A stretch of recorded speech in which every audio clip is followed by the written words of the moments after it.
మిత్రులారా అందరికి నమస్కారం. ఈ మధ్యకాలంలో కొన్ని పెళ్ళిళ్ళకి పోతే అసలు అవి పెళ్ళిళ్ళ బహిరంగ సభలా కూడా అర్థమవుతలేవు. 1000 మంది, 2000 మంది, 4000 మంది, 5-10,000 మంది కూడా పిలుచుకొని ఒక పెద్ద బహిరంగ సభలాగా ఒక అయ్యగారు టీము 10 మంది లేదా 20 మంది అంటే వచ్చింది మనం పోయింది పెళ్ళికా లేదంటే బహిరంగ సభకా ఏదైనా రాజకీయ పార్టీ వేదికగా అర్థం కాకుంటున్నది. పెళ్ళిళ్ళు ఎట్లా జరిగినాయి అంటే పెళ్ళిళ్ళు పూర్తిగా షో ఆఫ్గా జరుగుతున్నాయి. అంటే ఎవరన్నా పెళ్ళి చేయాలంటే నాకున్న బలాన్ని చూపెట్టుకుంటా, లేదంటే రాజకీయ పార్టీ నేతలైతే నా బలం గింత అని చూపెట్టుకోవడానికి పెళ్ళిళ్ళు అనేటి వేదికలైనవి. కానీ నిజంగా పెళ్ళిళ్ళకు అవి వేదికలు కాకూడదు. ఎందుకంటే ఆత్మీయుల మధ్య జరుపుకునే కొంతమందితో జరుపుకునే వేడుకలైనా చాలు, కానీ వేలాది మందిని పిలిచి లాస్ట్కు అక్కడ కుక్కల కొట్లాట, బువ్వ దొరకదు, ఆహారం లభించదు, తిట్టుకుంటూ పోతారు. కాబట్టి మీరు పెళ్ళిళ్ళ విషయంలో తక్కువ మందిని పిలిచిన, నాట్ ఓన్లీ మ్యారేజ్, పెళ్ళిళ్ళనే కాదు ఏదైనప్పటికీ కూడా ఒక ఫంక్షన్ చేసుకుంటే తక్కువ మందిని పిలవండి, మంచి ఆహారం పెట్టండి, కడుపు నిండా బువ్వ పెట్టండి, వాళ్ళు మిమ్మల్ని ఆశీర్వదిస్తారు. సరే, ఇది కాసేపు పక్కన పెడితే ఇప్పుడంటే పెళ్ళిళ్ళు హంగు ఆరుబాటము, డీజే, బుల్లెట్ బైక్ పై వచ్చేస్తావు, అట్లాంటి పాటలు, హంగామా, ఒక ఈవెంటు మేనేజ్మెంటు, ఒక సినిమా సెట్టింగ్ లాగా ఉన్నాయి ఇప్పుడు పెళ్ళిళ్ళు. మరి అంతకుముందుకు ఎట్లా జరిగేటి? 30 ఏళ్ళ కిందట, 40 ఏళ్ళ కిందట, 50 ఏళ్ళ కిందట పెళ్ళిళ్ళు ఎట్లా జరిగేటి అంటే పురోహితుడు వచ్చి పెళ్ళి జరిగేది. 100 ఏళ్ళ కిందట పెళ్ళిళ్ళు ఎట్లా ఉండేటి? సుమారుగా 100 సంవత్సరాల కిందట పెళ్ళిళ్ళు ఎట్లా జరిగేటి అంటే 100 సంవత్సరాల కిందట పెళ్ళిళ్ళు ఇంత హంగు ఆర్భాటాలు లేవు. సింపుల్గా ఉదాహరణకి నేను ఒక కమ్యూనిటీని తీసుకొని చెప్తా ఉన్నా, ఎందుకంటే అది నా కమ్యూనిటీ కాబట్టి.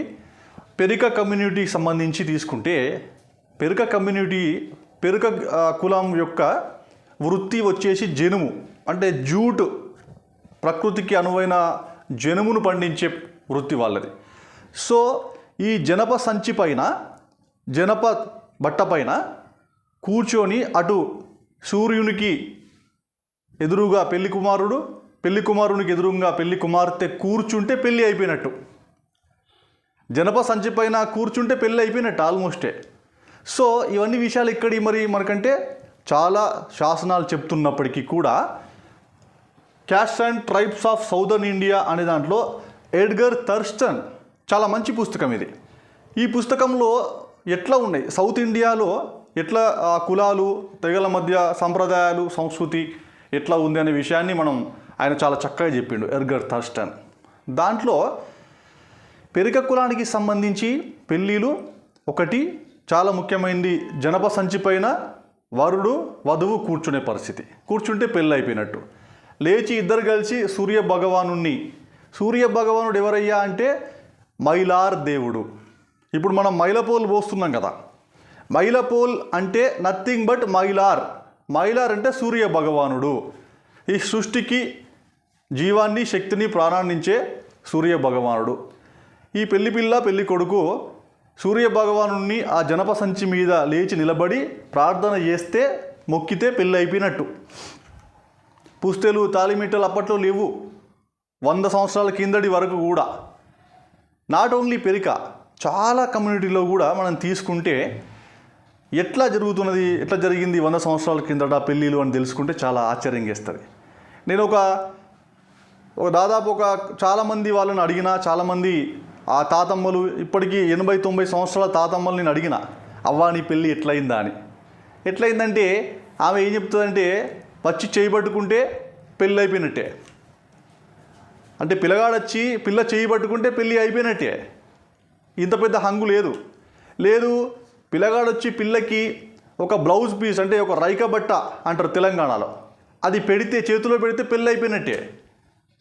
సో ఇట్లా చాలా సింపుల్గా ఒక జనప సంచి మీద వరుడు వధువు ఎదురుగా కూర్చొని సూర్య భగవానుడికి నమస్కారం పెడితే పెళ్ళి అయిపోయినట్టుగా. లేదంటే చిటిక నీళ్ళు పట్టుకొని చేయి పట్టుకుంటే పెళ్ళి అయిపోయినట్టే. లేదు, ఒక బ్లౌజ్ పీసో రైక బట్టనో వాళ్ళ అమ్మాయి చేతిలో పెడితే పెళ్ళి అయిపోయినట్టు. ఇంత సింపుల్గా ఉండే పద్ధతిని ఇప్పుడు రాజకీయ పార్టీ బహిరంగ సభల్లాగా 1000, 2000 మంది, 5000 మంది, 10,000 మంది, ఎక్కడ ప్లేట్లు ఉంటాయో, ఎక్కడ రైస్ ఉంటుందో, ఎక్కడ కర్రీస్ ఉంటాయో అర్థం కాని పరిస్థితి, వేదికల మీద తోపులాట, ఇట్లా పెళ్ళిళ్ళనే తంతును పెద్ద బహిరంగ సభల్లాగా మార్చిళ్ళు. కానీ పాతకాలంలో ప్రకృతికి అనుకూలంగా పెళ్ళిళ్ళు ఉండేటి అని చెప్పడానికే ఈ వీడియో చేస్తున్నా. ధన్యవాదాలు.